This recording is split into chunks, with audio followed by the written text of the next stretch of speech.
So I can start with the introduction that I have prepared. Is quite extensive, it's quite long, but I'm gonna go for it because I'm really happy with you, Lex Bouter, and then Rick Peels having you here today. So my name is Bouter, and I am the community manager of the OSCR, which stands for the Open Science Community Rotterdam. OSCR welcomes academics and support staff working at Erasmus University and Erasmus Medical Center. We discuss, promote, and adapt open and transparent scientific practices at every stage of the research cycle, from the initial idea to the final product. Most of you are acquainted with OSCR, and some of you are members of this community. I would like to take this chance and thank you for your interest and support. In case you are not a member of our community and want to become one, you can always email me and I will provide you with all the necessary information and instructions on how to join our community. And I will attach my email address in the chat below. We organize journal clubs, talks on various topics related to open science, reproducibility, and workshops. Today is Reproducibility Day, and we're going to discuss the paper Replication and Trustworthiness by Professor Lex Bouter and Professor Rick Peels. We're delighted to have these two researchers on our side and discuss with them the topic of trustworthiness and replication. I would like to give a small introduction of our today's guests before giving them the floor. Rick Peels is the recipient of an ERC starting grant entitled Extreme Beliefs, the Epistemology and Ethics of Fundamentalism. And he is also leading a TWCF-funded project on progress in the university. He works as an associate professor in the philosophy department and the beliefs and practices department. If you may not have seen it coming, his main research topic is the ethics of belief. He is worth to be Google searched. Now, Lex Bouter's short biography ended up being 2 pages on Google. He comes a long way with a lot of valuable work on epidemiology. Until 2006, he was the director of MGO Plus Institute for Health and Care Research at the VU University Medical Center in Amsterdam. He moved from the Netherlands Epidemiological Society in 1996 to the Committee for Health Research on Disasters COVID-19. In 2014, his tenured professorship on epidemiology was broadened to methodology and integrity. In 2017, he organized the 5th World Conference on Research and Integrity in Amsterdam and became chair of the World Conferences on Research Integrity Foundation. I can keep on going with both of their valuable work and input in academia and outside of it, but I would like to give them the space to introduce their work on replication and trustworthiness. I'm a big fan, so I do not want my view to further influence yours. I'm sure, though, you will be inspired. As a gentle reminder to our participants, I would like to point out one last time the rules of this meeting. If possible, please wear headphones. Video is optional. Pay attention to the moderator, and that is me. If you have questions, you can click on the raise hand button. That is from my part. Now, Lex and Rick, the floor is yours. Well, thank you so much, Irini. With this introduction, we can only disappoint. It's a bad start in a way, but we'll try anyway. What we have is a few slides and our presence for interaction. So I assume that people have read the paper. Rick will introduce it a little bit, and I will do some generic introductions. And let me start with this slide. In a way, it's also the history of my personal engagement in the field of research integrity over the last decade. When I started about 10 years ago, everyone was talking about the capital sins of research: fabrication, falsification, and plagiarism, FFP, like they say in North America, and their damaging, devastating results on trust and truth. And it's all about quality and integrity, of course. And then a few years down the line, people started to realize that these things, while they are awful, aren't that common. But what is common is the generic corner cutting we nowadays called questionable research practices or detrimental research practices, some other people call it. And these also damage trust and truth, and maybe even more than FFP, because they are so common. Together, these are the evils we were talking about in the bubble of research integrity. And then we realized that there was another bubble that identified a replication crisis. And that meant that when you redo a study, typically you don't get the same answer. And that was alarming and disappointing. And we understood so little from it. And that also started about 10 years ago in 2012, 2013. And then on the horizon was the wonderful story of open science. I often label it as open everything, because they want to open everything in this sect: open methods, open codes, open data, and open peer review. And these are all wonderful ideas to foster, first and foremost, transparency and accountability of research. You can check and reuse and modify plans by others. It's really wonderful. And by that virtue, it promotes trust and truth as well.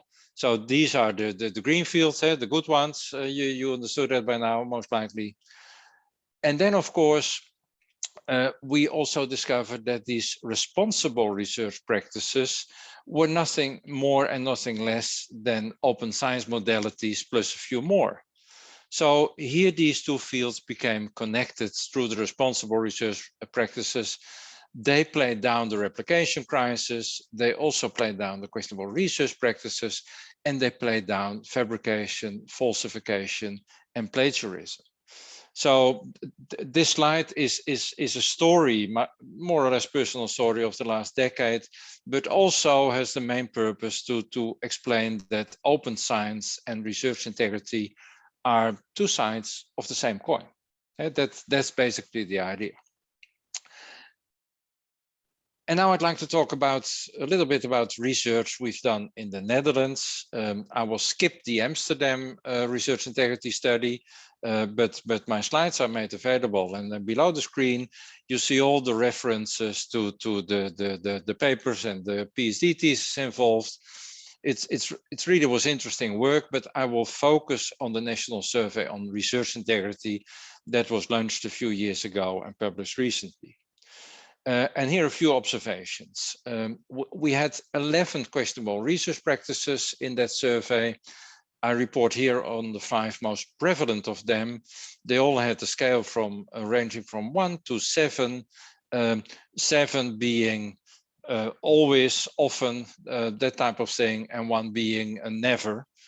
So this is on the upper end of the scale, and that we use to define prevalence. Now, selective reporting, being not submitting or resubmitting a valid negative publication, 17.5%, self-admitted to that. We don't believe it will be an overestimation, and if it's wrong, it might be an underestimation. Same holds for insufficient mentioning of flaws and limitations in the studies.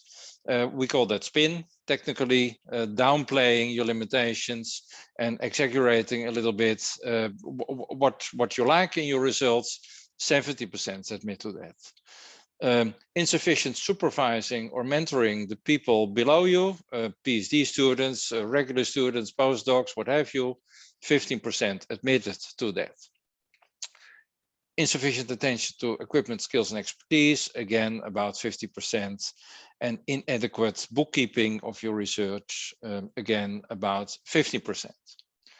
When we take them all together, we defined any frequent QRP as being at least one of these 11 QRPs with a score on the upper end. And that was more than half of the participants in this survey. So yes, that makes it common, the questionable research practices. But we were slightly surprised by our estimates of fabrication and falsification. We skipped plagiarism because we consider that to be another domain. But more than 4% fabrication and more than 4% falsification, which is higher than other estimates. well, a bit more until double the number, and it's still not rare. So it means that when you are in a department of 25 people, on average, one of them admits to fabricating data during the last 3 years at least once. That's a lot. Well, that person won't be in your department, of course. The department next to you will have 2 of these persons, but still, on average, it's not that nice. We looked at the open science stuff as well. We had responsible research practices, same rhythm, selection of 5, highly prevalent, almost completely everyone agreed to that, is that admitting funding and conflict of interest. That's mandated, of course, by universities and funding agencies and journals. Fair principles for data reposition, 3/4, highly adopted by the European Union and the Dutch organizations for funding of research as well. Publishing open access, more than 70%, which is also a thing in continental Europe and the UK, much more than in other parts of the world still, but sounds nice, and it is nice. Openness in the sense of open codes, open syntax, and open data, less than half. So we see room for improvement there. And pre-registration of study protocols, a bit more than 40%. So again, a lot of improvement room there as well.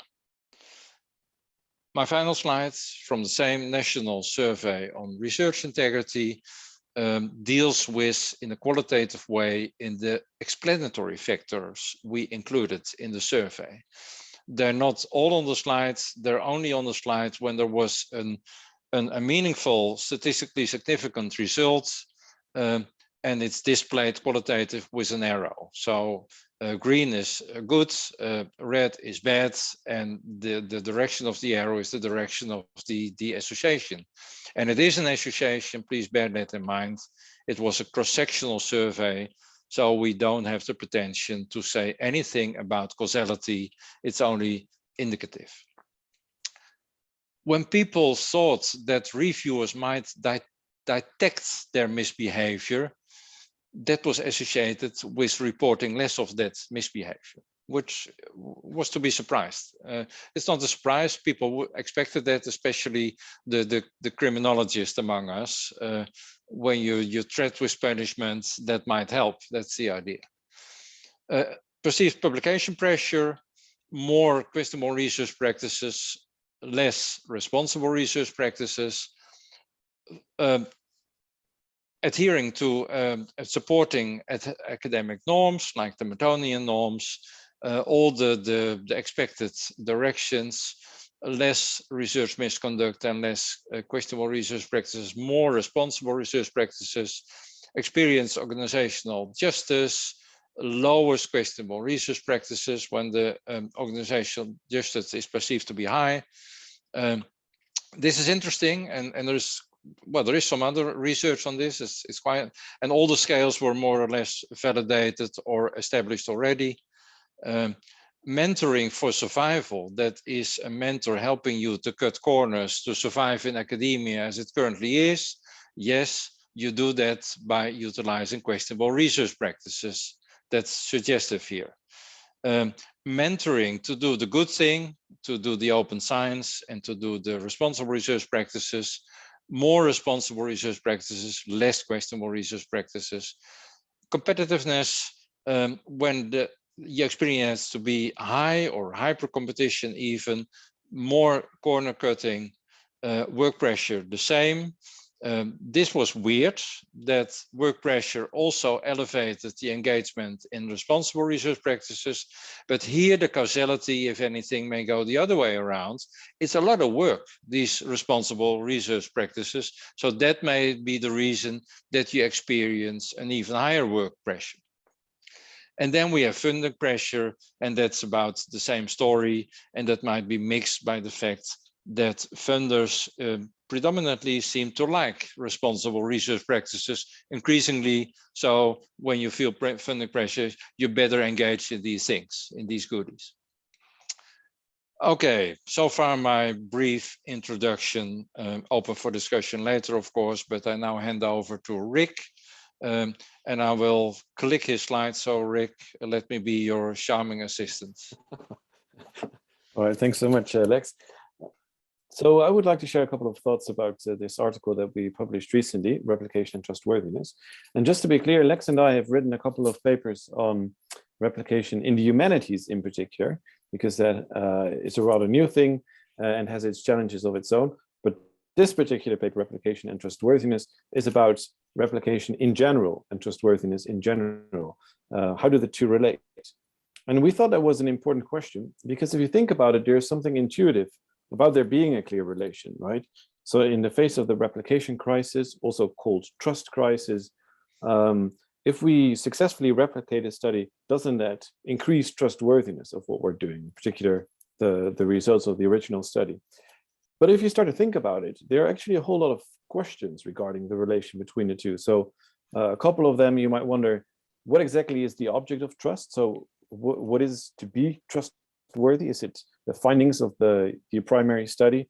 Is it the quality of the study protocol of the original study? The combined findings of the primary study and its replication? Only the main findings, or all the findings reported, or yet something else, right? So the exact object. Is it required that a study is actually successfully replicated before we can trust it? Does a study being replicable, so it has the features of potentially being successfully replicated, but not yet a replication has been carried out, does that already make it more trustworthy? Does a successful replication always increase trustworthiness? Does a failure to replicate successfully, does that decrease trustworthiness? Right, so there's a whole host of questions to be asked there. We address a couple of those in this particular paper. Just a word on the terminology as well. We are focusing on being trustworthy, so particularly the original results or the findings being trustworthy. And that is a different thing from being trusted. So research findings can be trusted, or the authors can be trusted, for instance, because they have a high status in the field. But of course, it doesn't follow that the original results are trustworthy. So we're concerned with being worthy of trust and an increase in worthiness of trust. And finally, the difference already hinted at between replicability and successful replication. So we take it that replicability is the combination of properties of a study that make replication possible in the first place. So for instance, things like transparency about the method employed or data collection, things like that. And a successful replication is a case in which we carry out a replication study and the results are sufficiently similar, let's say, to the ones of the primary study. All right, let's go to the next slide. What is a successful replication? A bit more about that. There are various options. So the study can have the same direction of findings. It can have the same direction of findings with a similar effect size. And the third option is same direction of findings, similar effect size, and similar position. And of course, the more of these, the better, of course, in a sense. We believe it's important to pay attention to three different types or kinds of replication. And they're often distinguished by naming them respectively reproduction, direct replication, and conceptual replication. So just to be clear on those, a reproduction we take to be a reanalysis of the data from the primary study. Whereas a direct replication is a case in which we collect new data with the same research protocol as the primary study. And a conceptual replication, so the third kind of replication, has to deal with collecting new data with a somewhat revised or somewhat different research protocol. Okay.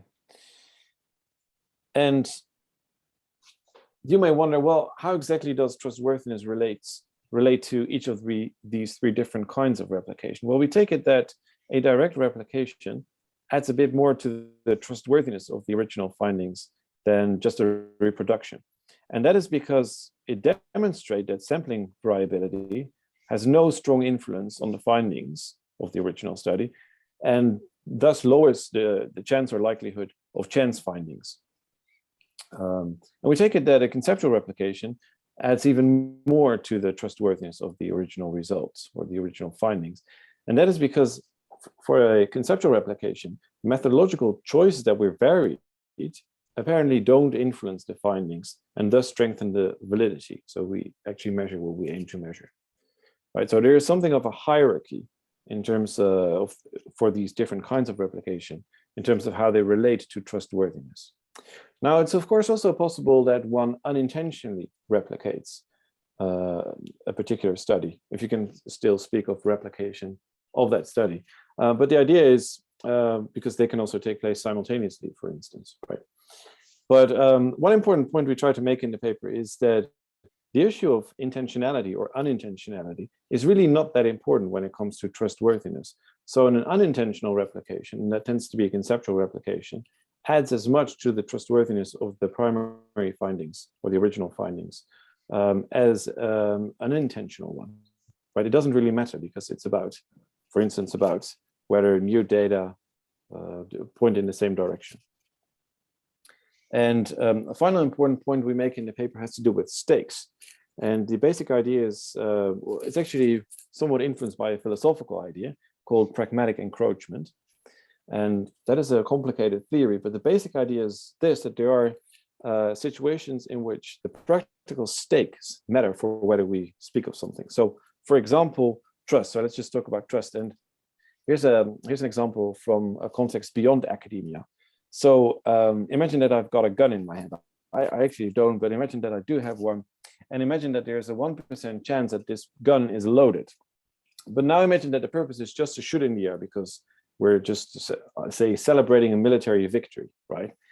Well, in that case, if it's only a 1% chance that it's loaded, I would shoot in the air. And I actually looked it up. There's a very small chance that it hits somebody and that that person gets injured as a result of that, but very small chances. So that seems a perfectly safe circumstance to shoot the gun into the air, even though there's a 1% chance that it's loaded. But now take a different situation, namely one in which I'm pointing the gun to a particular person.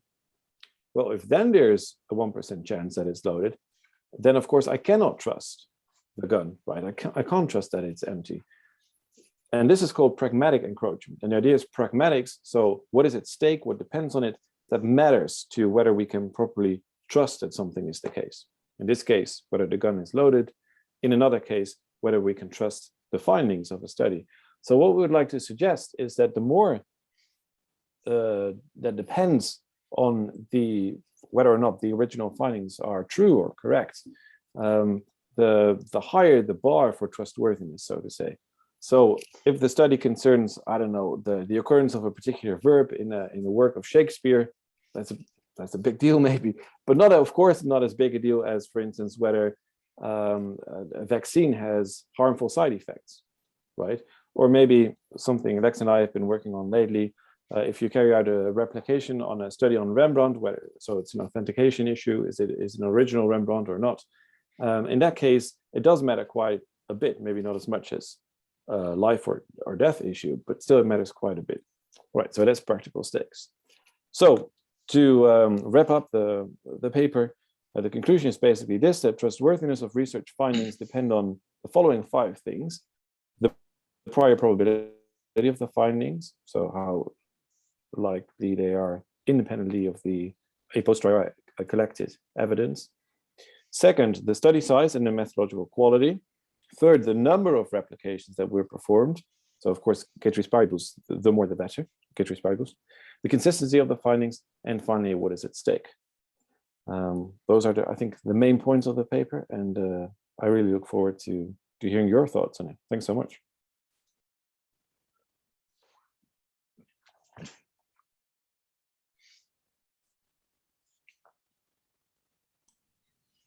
Okay, thank you. That was great. Thank you very much. I have many questions, but I don't want to hijack the whole meeting with my questions. So if other attendees would like to ask their questions, I'm more than happy to shut up and then I can ask mine. Please go ahead. Okay. Hey, hopefully you will not regret it. Okay, so first of all, thank you very much.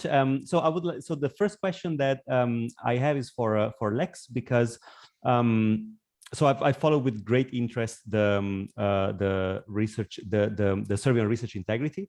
and also how it unfolded. And also, I would say how disappointing it was that some institutions in the Netherlands did not really do anything they could to push internally, to advertise internally this this survey. But I consider it, and I think I'm not alone in this, I consider it one of the best, if not the best set of evidence when it comes to questionable research practices that we have to date. Also the most trustworthy. But there is something that's stuck and that I would really like to discuss with both of you and everybody else present. So there is this idea that also that came out in the answers to the survey. Basically, if a researcher is afraid of being detected, they'll behave better, right? And this is like a pretty self-explanatory thing if you want in any other field of life, but it seems to be, you know, like not super prominent in the academic discourse, as if academics are not humans, or they don't, you know, like follow, you know, like they don't respond to incentives that they have around them. So, which means that, you know, like if you're afraid of being detected, you'll behave better. So who should check that people behave in, you know, in a way that is transparent, that is trustworthy? Because there are several stakeholders in the chain. You know, you can think, oh, the reviewers should do it, or journal editors should do it, publishers should do it. That would be their added value. Finally, we'd have some added values for some of the biggest publishers. Funding agencies should do it. They get the, you know, they give the money. They should be the ones who also check that the policies are enforced. Universities. So what's your take on this? Who should check? Wow, it's a great question, but a bit complex as well, of course. The point is that I don't believe that there is one single agency that has the unique responsibility for this. The point is that yes, researchers are humans as well, and well, you can shape their behavior to some extent with sticks and carrots. We like carrots more, and we know that carrots are more effective usually, but we should not forget about the stick. And this is about the stick. When people expect to be caught, when driving your car, you see the camera and you see, well, the likelihood that I'm caught is quite high. So let's cool down with the velocity. The same may be present here. And the main thing to me is that you make clear that the opportunities for being caught are maximized. And that has again to do with openness. When you demand open data, open methods, open codes, anyone can catch you when you made a mistake. So that seems to me a good way to make the stick a bigger as well. Having said that, I've given a lot of lectures for the editors and publishers, and I always say, hey, listen, to them, what you sell is one thing, quality assurance. So why don't you check as good as you can? And the rich publishers, they do have some personnel.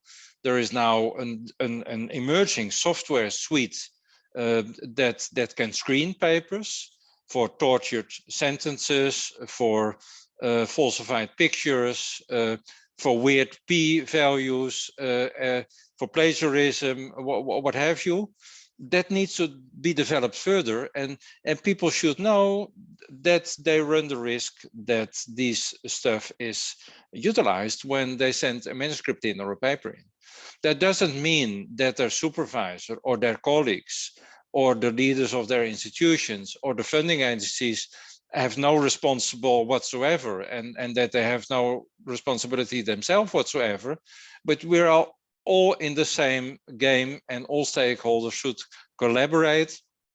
But I believe specifically that publishers can and should do better, because it's the only thing they sell. They sell our work, and their work should be quality assurance. Thank you. I mean, Rick, you want to add to that? Oh, I couldn't agree more, Lex. I just thought that maybe in addition, sometimes one has to strike the right balance between creating like enough and severe stakes, really, and trusting people. So so we're talking about trust in a different sense now. But there, I mean, there's intrinsic goodness to trust, but there is also a highly motivational role in being trusted, right? But of course, this shouldn't create the opportunity for people to misbehave. So one has to balance the two. But there, I think there is also a possibility of there being too many controls and checks, and the stick being too large. So I would fully agree with Lex that make the carrot as big as possible and the stick as small as possible, but not too small. Thank you. That's interesting because I think we've, correct me if I'm wrong, but my impression is that we've used many carrots, but I don't think we have really implemented many sticks. So while I understand in principle what you're saying, Rick, that we shouldn't really exaggerate in having, you know, like a excessive consequences, or you know, like a very bureaucratic way of of checking you know, like everything. I don't think we're there. So yeah, that is a good point, of course, as well, Antonio. When I'm teaching about research integrity, especially for PhD students and postdocs, and I tell them always about some big cases like Diederik Stapel and Don Poldermans in the Netherlands. I often get the question, what happened to these people? How were they punished once they were caught out? And my students can hardly believe that how little the punishment is. Don Poldermans, for instance, he had to leave Rotterdam University Hospital, and he became a cardiologist in the hospital next door. Not that much happened to his career. Diederik Stapel was forced to leave as well. Well, he had some difficulty finding jobs, but he is teaching again, and he's doing a lot of different things, not doing research anymore. And I'm not sure whether that's right or good, because when you make it a legal thing, mainly research integrity, when you focus on sanctioning people. And I've been chairing committees on well, allegations of research misconduct, and often there are lawyers on two sides, and then a normal conversation is almost impossible. So it damages the learning opportunities which are there. So for questionable research practices, we should never sanction and well, put sanctions on people. There, optimizing the learning opportunities is important. And it's like in hospitals. You may know that in hospital safety increased enormously when they invented a thing called blame-free reporting, where you can report your errors and sort out together how to prevent them in the future. That's much better than finding culprits and punishing them. But I admit that some errors are so awful that they need to be sanctioned, but we should be careful there as well. The issue also matters, for instance, for how you craft research integrity codes. So if you pay attention to codes across different countries and even the continents, you'll notice that some of them are cashed out in terms of desirable behavior or virtues, whereas others are cashed out in terms of the punishment you get if you misbehave. So if I'm, Lex, am I right? If I remember correctly, the one of Japan is cashed out primarily in terms of the punishment you get if you misbehave. And yeah, that's true, and the US codes are even more in that direction. The US were there before most other countries in awareness of research integrity problems, but they made it legalistic and rather box ticking, which we like to do differently in continental Europe. Australia is like continental Europe, and Japan is more like the US. That's true. Yeah. And for sure, I don't know what is best and what is worse, but like one of my colleagues said in the past, and Jan might remember that even, you cannot do it without problems. But what you can is choose which type of problems you like most. Thank you. That was yeah, that's a great maxim. Okay, so I think, so for me, like the more we talk about these these issues, the more questions I have. But maybe yeah, considering this was also a reproducibility journal club, and Rick was yeah, so kind to like highlight the main points of the paper. Maybe we can talk about that a little bit, and I have questions about that paper as well. Again, if nobody else has questions, because I feel like I talk too much always. No? Okay. Take your floor, take your opportunity. Ah, there's Jan with the question. Okay, can you hear me? Sure. Fine. Yeah, my question, I'm from the field of psychology, and I'm wondering, suppose that I'm doing a replication after 20 years, 30 years from the original study, and I find a difference. How can I judge that this difference is due to indeed that the original study is not valid enough, it's not real science, or is it perhaps that the reason is that the object of study, the people I'm studying, are changed over time?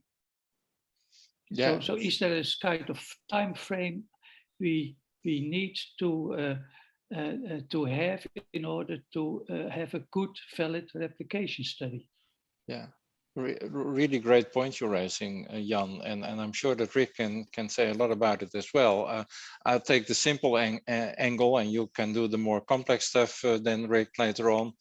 The point is, in the early days of the replication crisis, which social sciences was rather prominently involved in that, people tend to think that this was about research misconduct, that it was about unmasking fraudulent research, or at least really poor, bad research. But the truth of the matter is that replication studies say hardly anything about truth. It's about reproducibility. It's about random error. It's about getting the same answer. So when they differ, a primary study and a replication attempt, one may be right, one may be wrong, or both may be wrong. We don't know, and we have no clue. We really have no clue.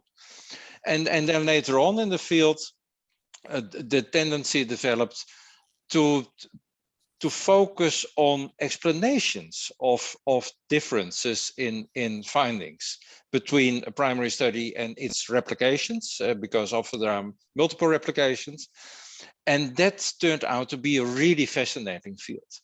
It started already in animal research in the 50s.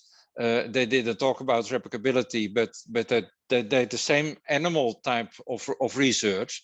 And then they discovered, for instance, that the temperature of the light in the room where the animals was kept was decisive for the outcome of some experiments. They would never have detected that when they wouldn't redo an experiment. They also detected that when there were female caretakers of the animals, their cycle matters for the outcomes of some experiments, which no one thought about before. So you can learn a lot from studies not being replicable, no replication success, and then you should delve deeper in the potential causes. It's not a randomized thing, so causality inference is difficult again, but in your example, Jan, it might be the case that when you are 20 years later, the subjects, the culture, the habits, everything might have changed. And in fact, and now I hand over to Rick, in the humanities, that there are strong objections against even the idea of replicability, partly for this reason, that they say our object is a moving target. So we cannot replicate our research. We can do it once only. Yeah. So that is a common objection that we've encountered, and I can imagine that it holds for certain cases. So if your object of study is a particular group of people somewhere in the 90s, say, well, that group of people is no longer available to us. I mean, maybe there's those same people, but no longer in the 90s, right? So the object of study. So I therefore, in such case, I think the criteria for replicability fail in the first place, right? We can't access the same object. We can't collect further data about that object. However, so for the humanities, though, I think there are other cases in which, even though the object is unique, you can access it multiple times. So you mentioned a painting by Rembrandt. There are also other artifacts that we can access easily many times with different methods, getting out new data. And I think the same holds in physics. So even in physics, there are unique objects like space-time as a whole, or maybe the origin of life on Earth. If there was only one origin, right? You can collect further data about that same event. So it's so it's tricky. And it depends on the object and also what the conclusion is. So if the conclusions or results of the study in the 90s was more general, so makes claims, for instance, about, I don't know, people in the West generally, then maybe it is possible to do a replication study. And if that leads to different findings, I think all that we can say for now is, look, there are different findings, and that calls for further research. It doesn't follow that the original results are false or that the new ones are right or the other way around, or we don't really know. So that calls for further research. Maybe the original person was sloppy, maybe the new researcher was sloppy, right? There can be a change in background conditions. Who knows? A lot of things can have happened. But I think so. What we're encountering really is that replication studies are so helpful when it comes to getting insight into the process of carrying out a study, right? I think that's where for many cases, particularly in the humanities, much of its value lies. Even apart from the trustworthiness of the original findings. But of course, that's another thing. Thank you. Yeah, somewhat related, because you talked about replicating previous research on 3 levels, where the credibility of trustworthiness grows or increases from replication to direct replication to conceptual replication. But I think the problem is, mainly the failure to replicate previous findings.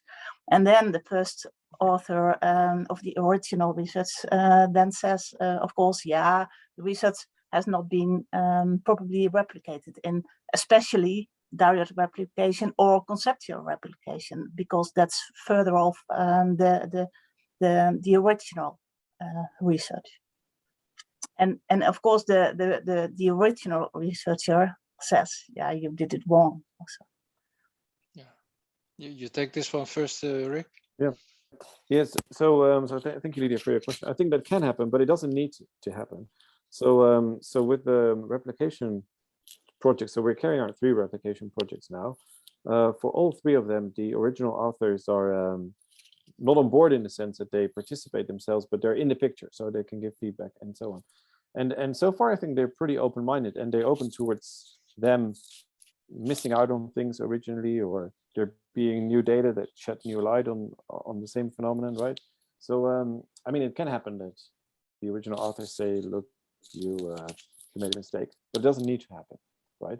And of course, I think that's only the starting point. So of course, it can happen that the original author says, look, you made a mistake here, and then the person needs to back that up.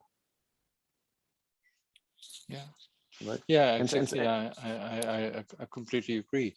The point is, of course, that some people find it scary when someone else is trying to replicate your study.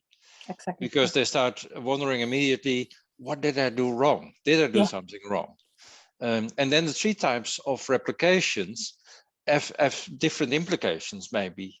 When you do a reproduction, you take the data set, you take the data analysis plan of the primary investigator, and you detect real flaws there. That is a flaw, that is an error by the primary investigator. So that might be the most scary. When you collect new data with the same protocol, the direct replication, when you have something different, then that already may be a chance finding, because you have a different sample. And that can happen. Statistical variability, just random noise you're capturing. And then when you have the courage to do a conceptual replication, then the issue is you're tweaking the research design, trying to keep in the same research question, but using other methods, using more methods. Then you might get other answers, but you have no clue whether that's because of your tweaking of the methodology or because it's a really different answer. Yeah. And only the conceptual replication in that sense bears a little bit of validity, in the sense of that it bears on generalizability of the finding when you use slightly different methods, slightly different population, and so on and so forth. When it is successful, it's powerful, but when it fails, a conceptual replication, you hardly learned anything. And that's the reason that many people recommend do a reproduction first, then a direct replication, and then start thinking about the conceptual replication. Yes. Yeah. When you step out of that, you can collaborate with them. And that is something we did wrong in the Netherlands replication study program. I was the chair of that. There was a small granting fund available, and we forbid it, any contact with the original investigators. Oh. And now I believe that might have been a mistake, that we were too careful there. Yeah, great. Thank you. If I may add, Sorry. Irini, no, yeah, you want to say something? I wanted to ask a question. Oh, please. That maybe it's a bit more vague than the rest being asked, but I'm curious because what I keep on thinking and combining research as we talk about it right now is memes.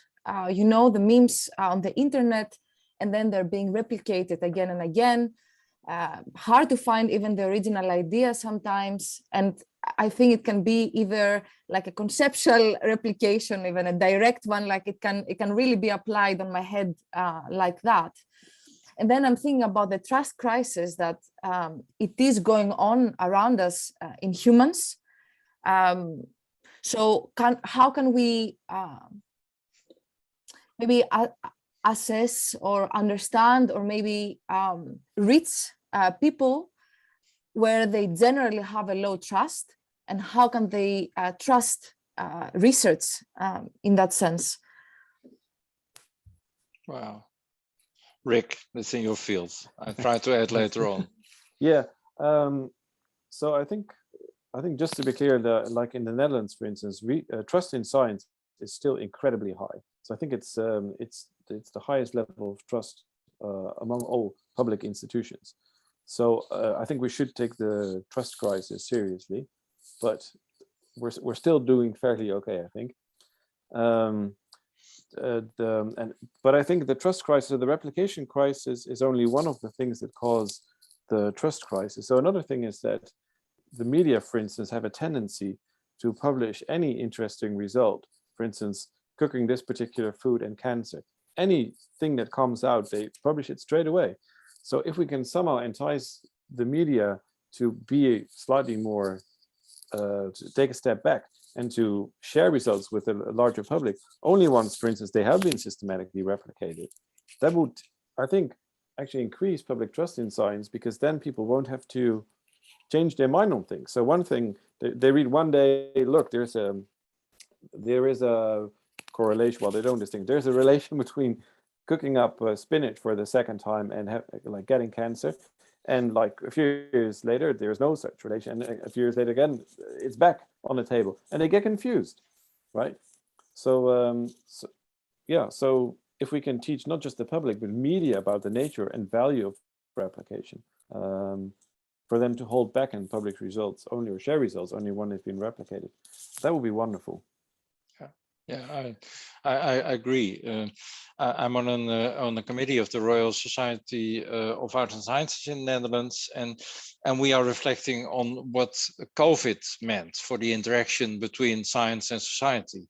And that's weirdly complex, and it's impossible to write a good report about it. But one of the elements is how the conspiracy theories and how trust developed in this specific circumstance. And we are going to to say in that report that we need to educate the population better about what it is research, and what it is not, and what it is not that is getting it right. We almost never get it right. And when you look a few years later, the answer will be different, more nuanced or radically different. And that's all part and parcel of the scientific method. What we are accountable for as researchers is to do our utmost best and not be distracted by our personal gains and stuff like that. So no conflict of interest and that type of stuff. To do the best job we can, but we are not obliged to get it right, because in science we almost never get it completely right, and we should be open about it. And also in COVID times, the knowledge was so uncertain and sometimes completely wrong. But it was wonderful that there was research on these issues, and part that led to wonderful developments and quick development of vaccines, for instance. But on the other hand, also the conspiracy theories were fueled by the fact that science often got it completely wrong.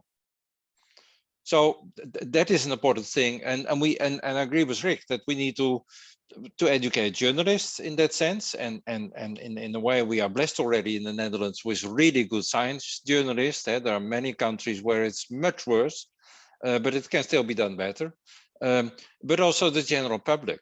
And when you look at trust and conspiracy indicators, it's so strongly connected to level of education of the people involved.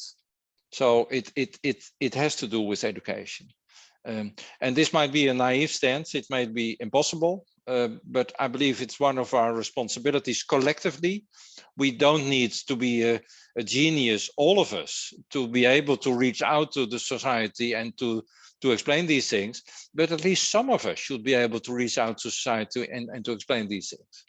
And like in the COVID times, some scientists did wonderful jobs in communications and others did awful jobs. I'm not going to mention names. So there is, in a way, this tendency of humans to idealize the work that scientists do. So when the results or the conclusions change in the discourse, this can it's be... a naive sense. Yeah. They think we claim that we have the truth, found the truth. The master, huh? Yeah, well, that's a weird idea when you are in the game of doing science. Yeah. Thank you both. I mean, if it was for me, I would go on forever, because I've got so many points, especially when it comes to the paper, that I have some slight disagreements that I wanted to talk about, but it's already 3. So I think, Irini, it's up to you to decide, and of course up to our guests to decide what to do. I would say it's up to our guests, because to me, it's totally fine. Yeah, I can go on a few more minutes, but not more. I've another meeting waiting. I've got 10 I have more to leave. minutes. Sorry. So. Bye, Lydia. Thank you. Thanks a lot. Bye. Okay, goodbye. Nice having you. Yeah, I've got 10 more minutes or so.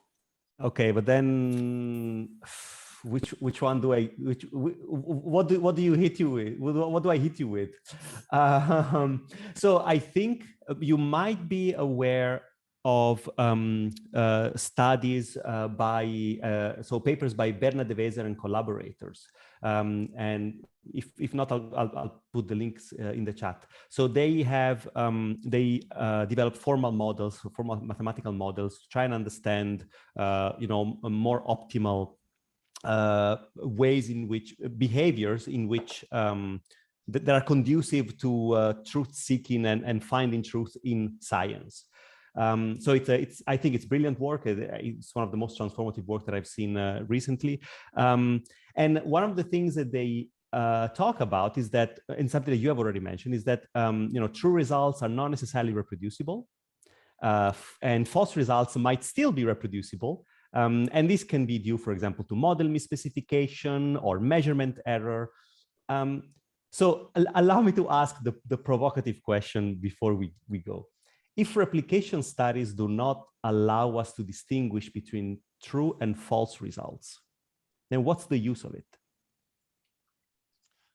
To me, the use of it, that it shows whether the result is replicable or not, in the sense of suffering from a lot of random error, whether there is systematic error or bias. Replication is poor at it.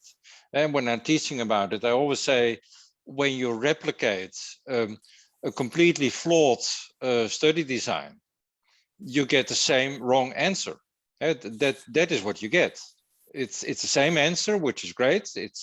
You have been successful in replication, but the disaster is that it's still wrong. You don't make it right. So replication, with an exception, a slight exception I mentioned before of conceptual replication, is not about validity. It's about reproducibility. It's about precision. Nothing more, nothing less. And that means that replication isn't everything we need. We also need to criticize the methods, the experimental approach taken, the ways people try to reduce a problem in real life, because that is what research is all about, of course, reduction. And for that you need to think. Sometimes there is no substitute for do the thinking work. Would you agree, Rick? Yeah, I fully agree. There are a couple of things to be gained there. And another thing is, I think that in quite a few cases, it will turn out that a study is not replicable in the first place. So we can't carry out a replication study, for instance, because there is much unclarity about how the data were collected or what criteria there were postulated for relevant sources in the humanities, for historical sources, those sorts of things. So it will generally increase transparency, for instance, hopefully.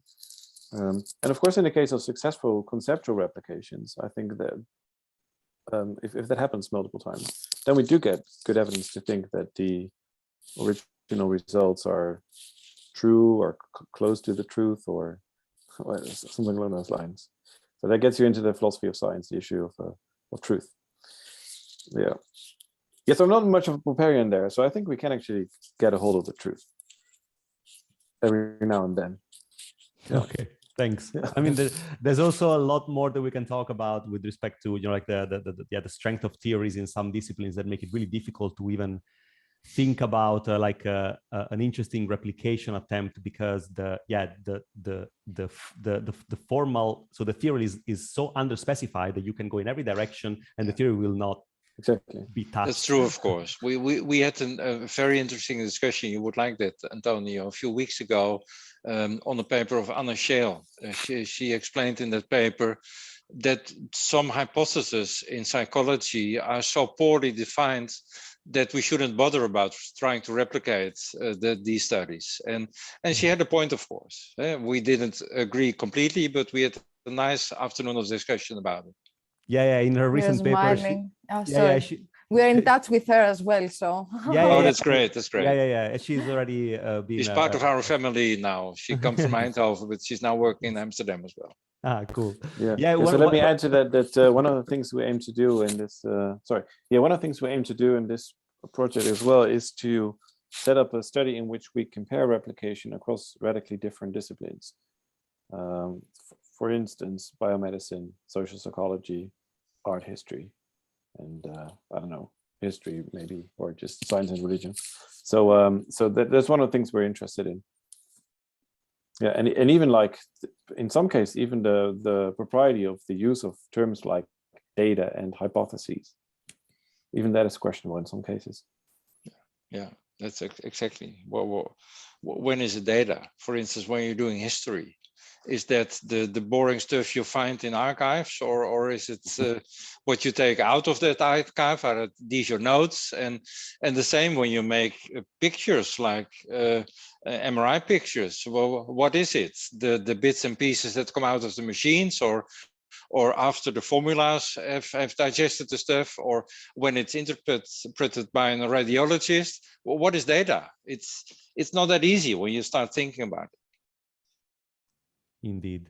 Thank you. I mean, I think, Irini, I really don't want to continue anymore, because otherwise we can go on forever. So I let you close the meeting.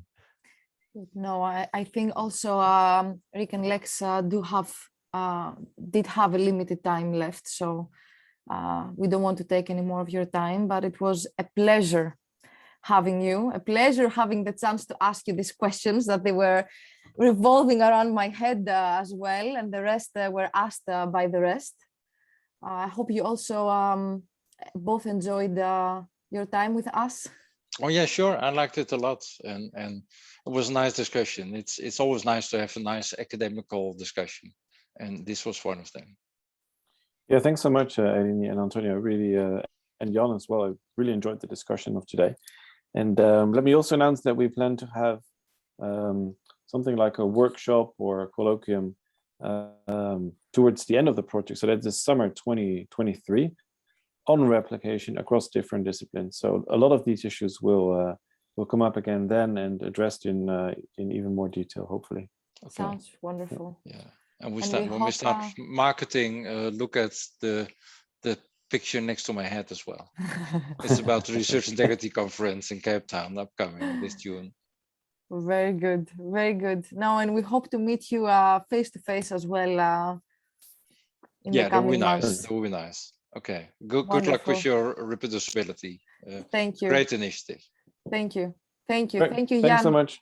Goodbye, Jan. Thank you. Have a good day. Bye.